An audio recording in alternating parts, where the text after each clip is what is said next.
Hey there. Hello, how do you do? My name is Harry Wetzel. Thanks for coming. It's the 80s, darling. Yes, it is. It is March 10th, 1983. It is a Thursday night, and I am sitting next to my sweetheart, Kathy, in the audience of a Broadway musical. Yes. We're sitting with a group of people from the booze store brought together by our new friend, Madeline, who procured all the tickets.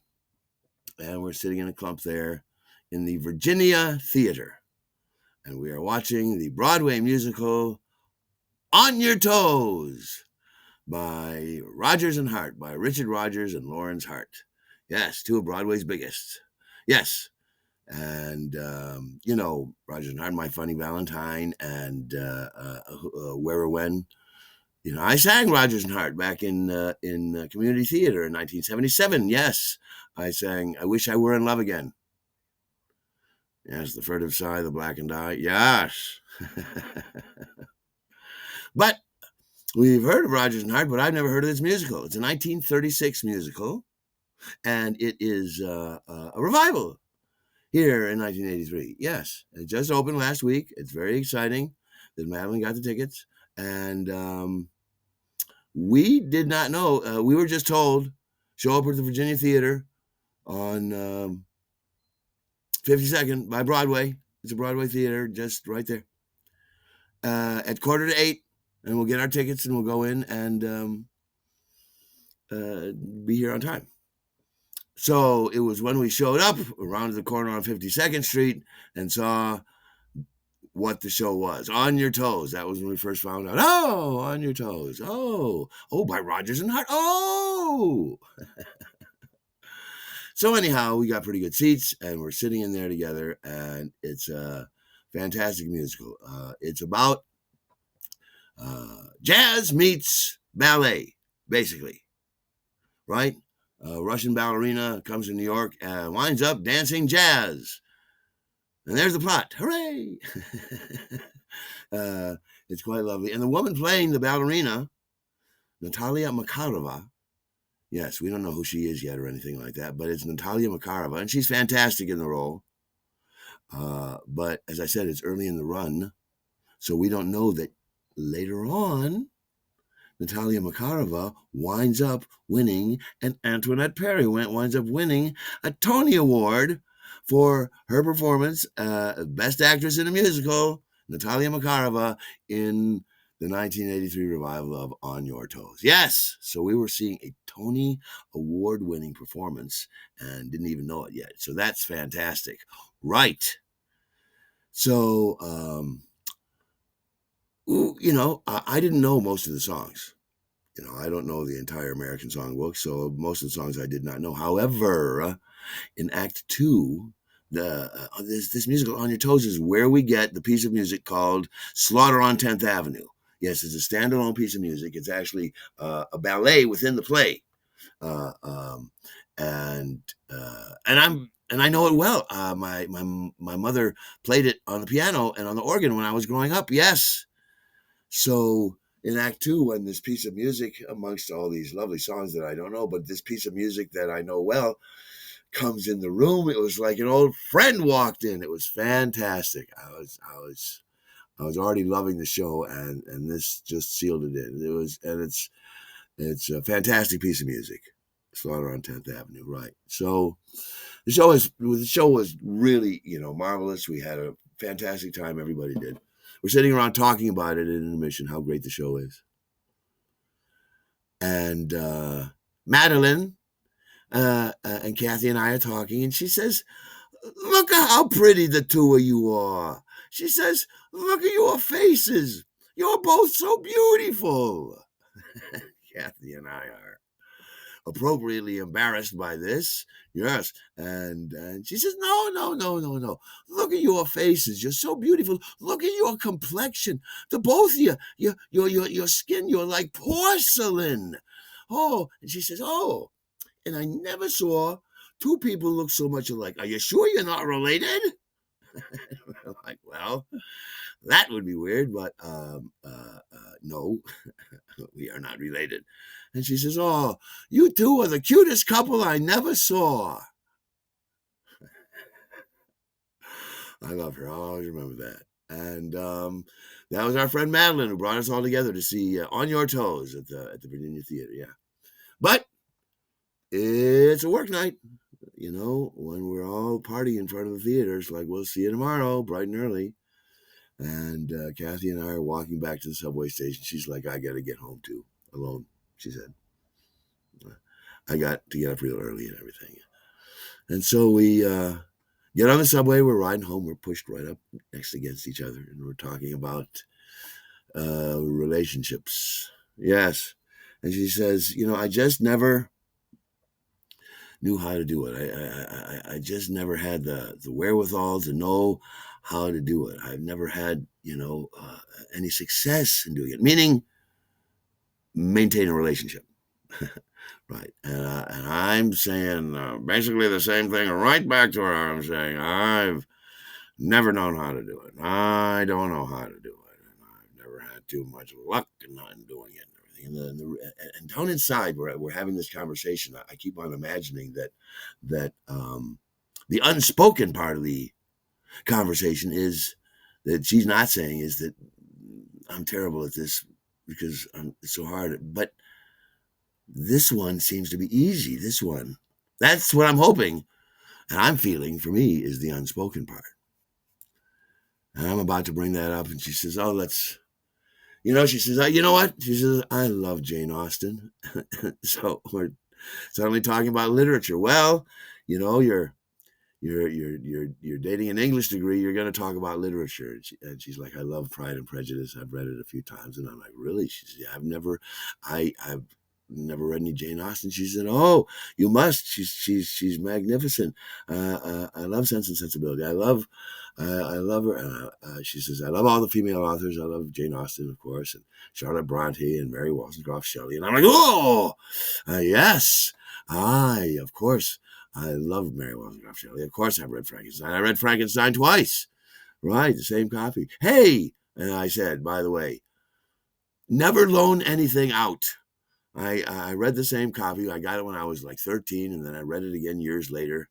It's still just as fantastic, and you've learned a little bit more about everything, of course, when you read the book again. And I said, but don't ever loan anything out, because I loaned it out, and I never saw it again. She's like, oh. And I'm like, I know. She says, well, I had my copy of Pride and Prejudice, and I'm like, yes. She said, I read it 5 times. And I'm like, oh. Well, that wins that little contest. And before you know it, the speaker says, yes, next stop. And we're like, oh, you know, it's her stop. So we both stand up. She straightens herself out. We straighten ourselves out. We walk over to the door, and we give each other a really nice hug and a smooch. Yes, as the train is coming into the station. And the train stops, you know, doors eventually open. She steps off, and she's standing on the platform, and I'm standing on the train, and we're looking at each other. We're just grinning like idiots. It's so sweet. And she grabs my face, and she pulls me in, and she gives me one exquisite kiss. Yeah, she gently releases, and we're standing there grinning at each other, and the door is shut. We look at each other through the glass. And the train starts moving, and we're just grinning at each other, and I'm like, and she's like, you know, as I pull out, and it's just delightful. I'm floating a little bit as I'm standing in the subway car. All right, here's the thing. I'd rather that she was coming home with me. Right. But it still feels like I have a sweetheart, like I have a girlfriend. So it's okay. I'll take it. This is fantastic. All right, so our next date isn't for a couple of days. You know, we both got a tough schedule, and she's got meetings and stuff downtown. You know, when you're in education, it's a lot of work. So, but she was downtown, and so we're going to meet downtown. And I said, oh, let's meet at the Kiev. I love the Kiev. She says, all right, that's fantastic. So we're going to meet down there. and we do. And Kiev is a great Ukrainian restaurant. Oh, and they have the best stuffed cabbage. I am a big fan of stuffed cabbage. I know. So we meet in front, and we give each other a nice hug and a smooch. I know. And then we go into the restaurant. We have a seat, and we order. I'm getting the stuffed cabbage, and she says, "That sounds good." So we both ordered that. It's a lovely meal with some potatoes and some beans or something. Yes. And she picks up the conversation right where we left off the other night, sort of with relationships, and she's saying, "I just don't know how to do it." And eventually she's sort of like just rehashing all the stuff that we were talking about and didn't really get anywhere. And I'm like, well, and I'm doing the same thing. I don't know. And I'm like, but, and she says, no, I just don't think that I've ever, and the food comes. So we start in on our meal, and eventually she gets going again. And she says, I just don't think that I'm ever going to be able to figure it out. I'm saying that's fine. None of us are ever going to be able to figure it out. We just have to go along with it. And this actually, it's so difficult for me too, but this actually seems to be sort of easy. She says, well, it's still just so terribly hard. Relationships at all. I'm never going to be able to do it. And so she says, and I'm like, uh-oh. She says, I don't think we should see each other anymore. And I'm like, you're kidding. I mean, not out loud, but I'm like, you're kidding. This just happened to me. I'm sick of this. This has happened to me twice already in New York. I only tried it twice in New York. And she says, it's not you, it's me. And I'm like, oh. Now I say out loud, I say, you're kidding. I say, no. It's obviously not you. It's obviously me. Because she says, no. And so then we go around and around and around on that, having that little contest. No, it's all about me, not about you. No, it's obviously me, not about you. No, I'm the worst. No, I'm the worst. We go around and around and around. And we're never raising our voices. This is very civilized. We're just having this discussion, and we're still eating our delicious food. As neither one of us puts up a particularly compelling argument for staying together. We're just convincing each other how horrible we are at this whole relationship business. Right. And so we're eating our delicious stuffed cabbage and mashed potatoes and gravy and green beans and piece of bread. And by the time we're finished eating, by the time we're done, we're broken up. Yeah, we're done with the meal and done with the relationship. Pretty much, you can tell. She's made her mind up. You can see that it's just not going to work. I'm trying, and she's like, well, she's just the. So we're broken up. And we walk out of the restaurant. And it's like, well, we got to go home. We got to ride the subway together. We just broke up and we got to ride the subway together. So we sit down next to each other. We're not pushed up against each other. No, she's sitting there. She's not looking at me. I'm sort of looking at her. I'm looking away and looking at her. I'm looking away and I'm looking at her. Because I don't want to stare. But I'm like, she's so beautiful. She's so pretty. Look at her. Look at her skin. It's like Madeline said. It is like porcelain. She's so beautiful. And I'm like, hey, wait a minute. This is the last time I'm going to see her. I am going to look. So I just look. I'm just looking at her. I'm going to look and memorize and remember as much of that face. Look at that porcelain skin. Look at that hair, the way it's falling. And she sort of looks up and she looks at me. Now we're looking at each other. We're burning into each other's eyes. We're just staring at each other. And she sort of moves in, sort of pained expression. I wonder if she's going to cry, but then she gives me a kiss. And I am going to take that. I kiss her right back. She gives me a little smooch. And so I put my arms around her and I smooch her again. A big full smooch. And she returns it. So next thing, we're just making out. We're sitting on the subway train making out. Now, here's the thing.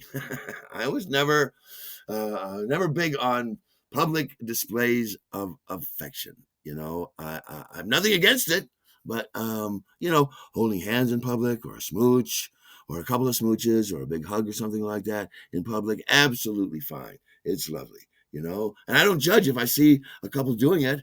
I'm not like, get a room. I'm like, oh, look, love exists, stuff like that can happen.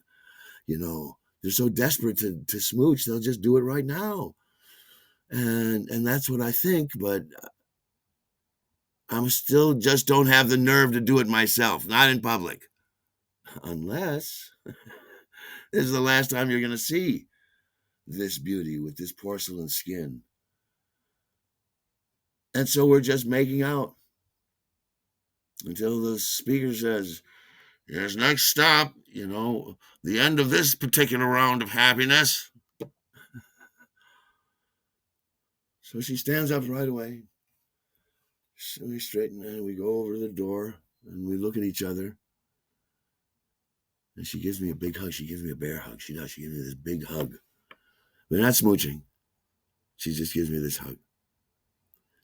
Really tight and really strong. And then she relaxes one arm and she reaches into her purse. And then she pulls out something and she slides it into my jacket pocket. And then she goes back with the bear hug. And the train comes to a stop. So the doors eventually open, and she steps out onto the platform, and we're just staring at each other. We're not grinning. We've got sort of this pained, trying to have a smile, but it's sort of a pained smile, I guess. And we're looking at each other, and she grabs my face, and she gives me one last exquisite kiss.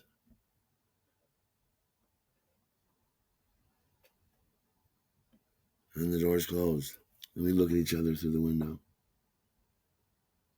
And the subway car lurches, and I go kind of, whoa, whoa, and I stand up, and she kind of laughs a little bit.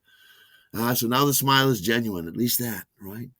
And we're smiling at each other, and the subway car starts moving, and I'm like this, and she's like this, and now the subway's gone out of the station, and I'm like, wait a minute.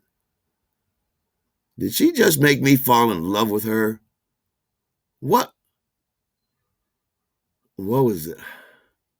I'm like, whoa, what did she put in my pocket? And I pull out of my pocket a paperback copy of Frankenstein by Mary Wollstonecraft Shelley. Oh, I almost fainted. It was so romantic.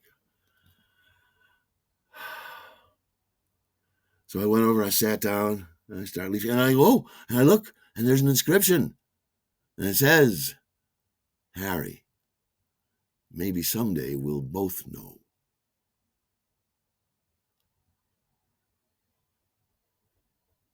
Maybe. Someday.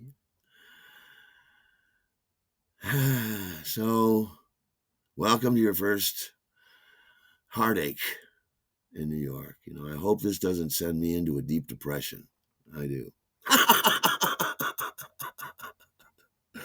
Well, whether or not it does, I'll tell you about that next time. And once again, I look so forward to talking with you. I love doing this. And I'll see you next time.